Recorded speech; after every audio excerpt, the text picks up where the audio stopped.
አንድ እብድ ህልም የነበረው ሰው ነበር። ምንም ገንዘብ የሌለው፣ በራስ መተማመን የሚጎድለው እና በፖርትላንድ ኦሪገን ዘንባባማ መንገዶች ላይ የሚሮጥ አንድ ወጣት። ዓለም ግን አሁንም አይሆንም አለችው፣ አትችልም አለችው። ከ50 ዓመታት በኋላ ግን ያ ሰው የፈጠረው ምልክት በቢሊዮነሮች የሚቆጠር ሰዎች ደረት ላይ ይታያል። ይህ የናይኪ ታሪክ ነው። ነገር ግን ይህ ታሪክ ስለ ጫማ ብቻ አይደለም።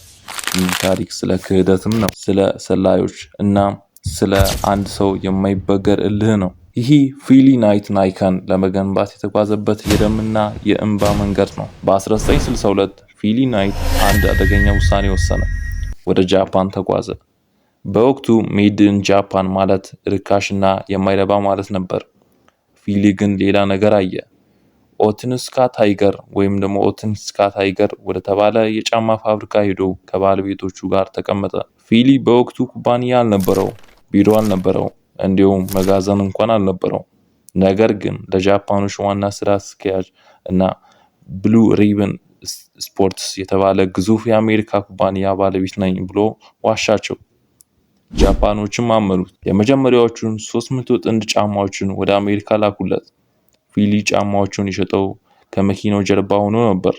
ገበያው ግን እንደ ሰደድ እሳት ነደደ። ናይኪ ያለ ቢል ባውርማን ምንም ነበር።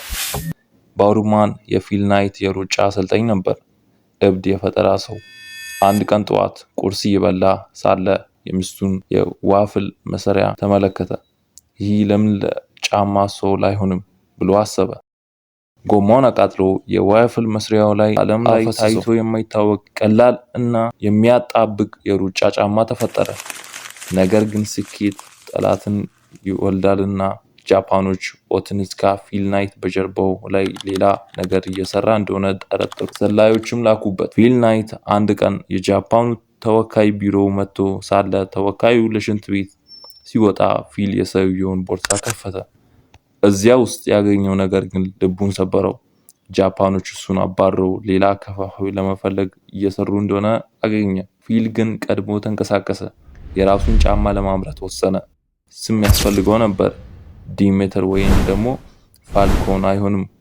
የፊል የመጀመሪያው ሰራተኛ የሆነው ጄፊ ጆንሰን በህልሙ አንድ ስም አየ። ናይኪ። የድል አምላክ። የ$35 ስዋሽ ምልክት ተሳለ። ጦርነቱ በይፋ ተጀመረ። ናይኪ ቨርሰስ ኦትንስካ።